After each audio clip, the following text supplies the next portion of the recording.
The dog was sitting in the middle of lane 3, not the shoulder, not the gravel strip at the edge where strays sometimes ended up when they had wandered too close to the road and lost their nerve. The middle of lane 3 of Interstate 70, westbound at 11:47 at night, with the temperature at 22 degrees, and the kind of wind that comes off the Colorado plains in January like it has somewhere important to be. Officer Marcus Hale saw her in his headlights from about 200 yards out. He was off duty, driving his personal truck, heading home after a 12-hour shift that had ended with 3 hours of paperwork and a conversation with his sergeant that he was still processing. He had his K-9 partner Ranger secured in the back of the truck in his travel kennel. They were 11 miles from home. He saw the dog, and he slowed down. Are your credentials She was verified? small, medium Yes, build we are maybe. ready to proceed. Brown Let's and begin white processing coloring, the scene. hard to tell in the headlights. She was sitting completely upright in lane 3, facing the oncoming traffic, not cowering, not running, just sitting, like she was waiting for something. Marcus pulled his truck to the shoulder and put on his hazard lights. He got out. The temperature hit him immediately. 22 degrees and wind. He pulled his jacket His closed shoulders and are walked fine, toward the but median he with has his a mild flashlight on. case of A pododermatitis semi rolled on his past front in lane paw. 1 doing It's 70, fairly common with then border 2 cars collies. in lane 2. The dog did not move, did not flinch, just sat there in the beam of his flashlight, with her eyes reflecting the light back at him like 2 small coins. He walked to her slowly. She did not run. He crouched down about 6 feet from her and held his hand out low, the way he had learned to do with uncertain animals. Not reaching toward her, just offering, letting her make the decision. She looked at his hand. Then she looked back down the highway in the direction she had been facing when he found her, east, toward Denver. She held that look for a moment. Then she stood up and walked to his hand and pressed her nose against his knuckles. Marcus looked at her in the beam of the flashlight. No collar, no tags, ribs slightly visible under her coat. She had been out here for a while, not days, longer than days. He picked her up and carried her to the truck. He named her Highway that night because he could not think of anything else, and because his daughter, who was 9 years old and had been waiting for him to agree to a dog for 2 years, was going to name her something far more elaborate in the morning, and he wanted something to call her in the meantime. He put her in the laundry room with a bowl of water and some food from Ranger's Supply and a blanket from the closet shelf. She ate the food in under a minute, drank half the water. Then she walked in a slow circle and lay down on the blanket. She did not make a sound all night.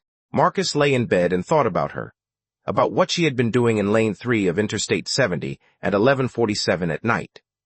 Dogs do not sit in the middle of highways because they like the view. They sit in highways because something has brought them there, or because something has taken away the person who would have stopped them from doing it. He thought about this for a while.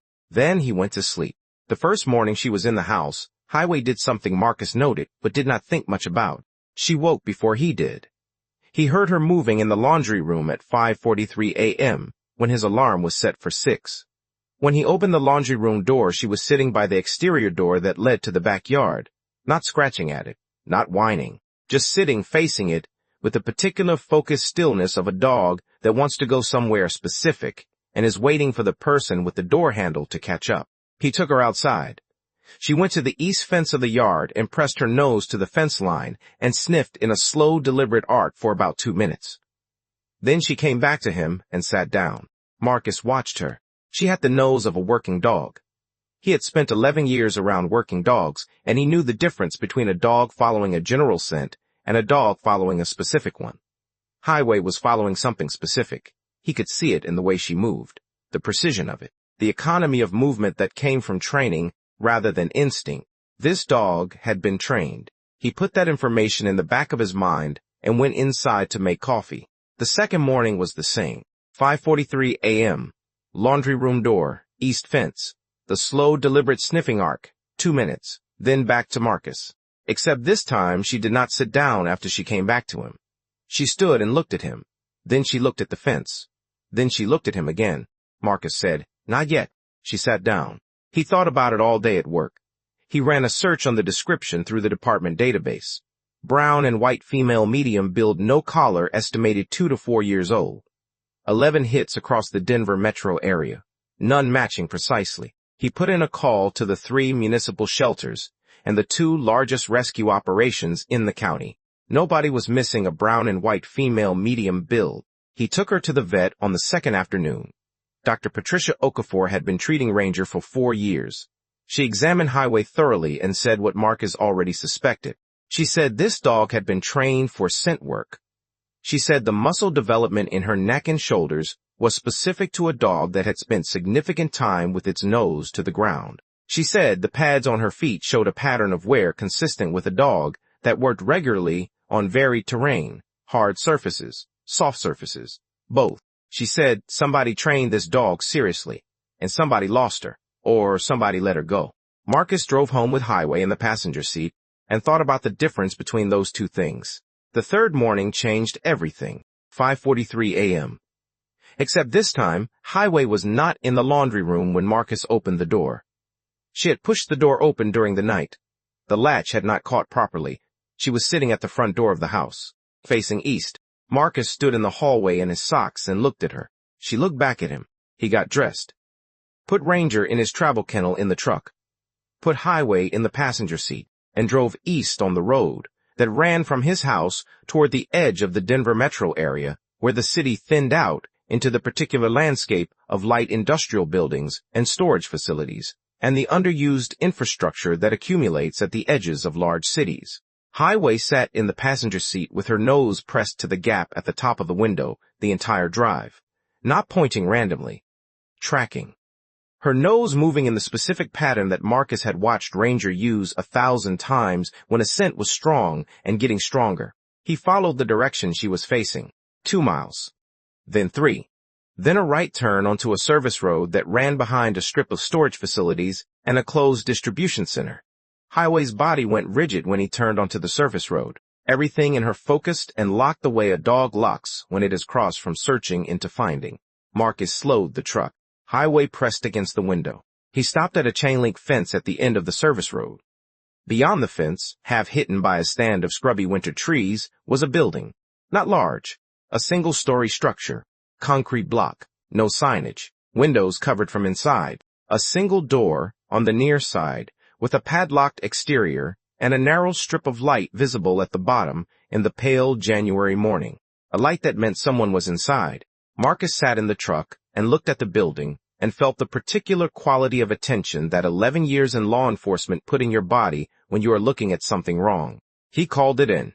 What happened over the next 6 hours took 3 separate departments and a federal coordination unit to fully process. Inside the building were 4 individuals who had been held there for an unknown period. The federal agents who arrived 40 minutes after Marcus's call identified the building as a transit point in a human trafficking route that the Denver field office had been trying to locate for 2 years. A case that had gone cold 14 months earlier when the last confirmed location of the network had gone dark. The network had not gone dark. It had simply moved to a concrete block building at the end of a service road on the east edge of Denver that nobody had been looking for.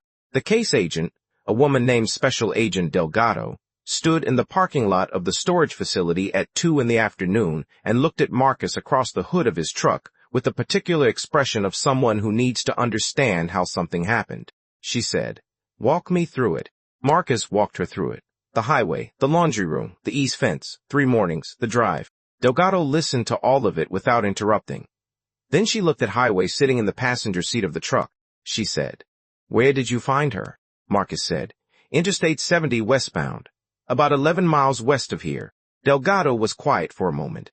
Then she said, "The last confirmed sighting of this network was 11 miles east of here on I-70 14 months ago, before the case went cold."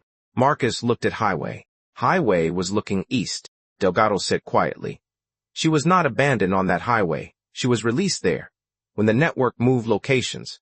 Marcus said, "She stayed on the highway for 14 months. Delgado said, "Waiting for someone to follow her." The full investigation took 8 months to complete. What Highway had found at the end of the service road broke the case open in the way that 14 months of traditional investigative work had not been able to. The individuals recovered from the building provided information that led to 11 additional arrests across 3 states. Highway was examined by the federal K-9 unit's lead trainer. He confirmed what Dr. Okafor had suspected.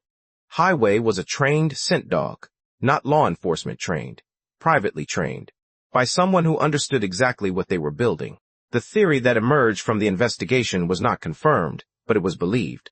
Someone inside the network had trained this dog deliberately, had used her to move between locations, had kept her as a living map of their route. And when the network relocated 14 months ago, someone in that network had made a decision. They had released her at the last known location instead of taking her with them. Not abandoned, left as a marker for someone to find. Marcus adopted Highway 6 weeks after the investigation closed. His daughter named her something far more elaborate than Highway, something with 3 syllables that Marcus never managed to say correctly on the first try. He called her Highway anyway, and she came to both. She slept at the foot of his daughter's bed every night. She walked with Marcus and Ranger every morning. She never pulled east again. Whatever she had been carrying for 14 months, she had put down on the service road that January morning. She had led someone to the thing that needed finding. She had done the job she was built for, and then she had come home. There is a version of this story that ends with the arrests, with the case closing, with the federal commendation that Marcus received and the department citation that he framed and put on the wall of his office next to Ranger's first certification photograph. But the real ending is simpler than that. It is a brown and white dog of medium build sleeping at the foot of a 9-year-old girl's bed on a January night in Denver, Colorado. It is 11 years of training, telling a man to follow a dog who is trying to show him something. It is 14 months of a dog sitting in lane 3 of Interstate 70 in the dark and the cold. Not because she was lost, not because she was confused, but because she was waiting for the right person to stop, to crouch down, to hold out a hand, and to follow.